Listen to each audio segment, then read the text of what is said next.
My coworker just walked out of my boss's office with a smug look on her face. I had no idea what was going on, but I was about to find out. I'm a 28-year-old marketing specialist at a small firm in New York City, and I've been working here for 3 years. My coworker, Rachel, and I have always had a bit of a tense relationship, but I thought we were professional enough to get our work done. That was until she accused me of slacking off and not doing my job.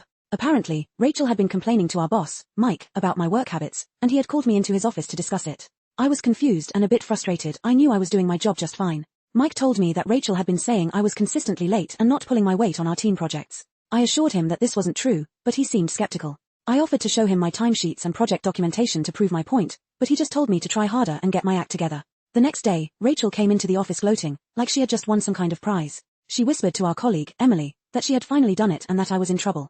Emily looked concerned and tried to warn me, but I didn't think much of it. That was until Mike called me into his office again and told me that I was being written up for poor performance. This time, he had a specific incident in mind, a project I had supposedly botched a few weeks ago. I knew I had done that project just fine, and I had the emails and messages to prove it. I felt my blood boiling as Mike lectured me about my incompetence. I knew I had to calm down and think clearly if I was going to clear my name. I asked Mike if I could see the documentation that Rachel had provided to support her claims. He hesitated, and that's when I knew I had him. I pulled out my phone and showed him the receipts for all the late nights and weekends I had worked on our team projects, including the one Rachel had accused me of botching.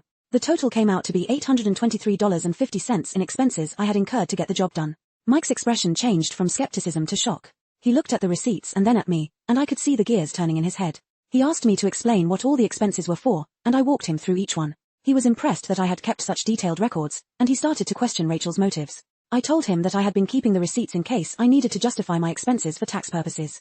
Things took a turn for the worse when Rachel found out that I had shown Mike the receipts. She stormed into his office, demanding to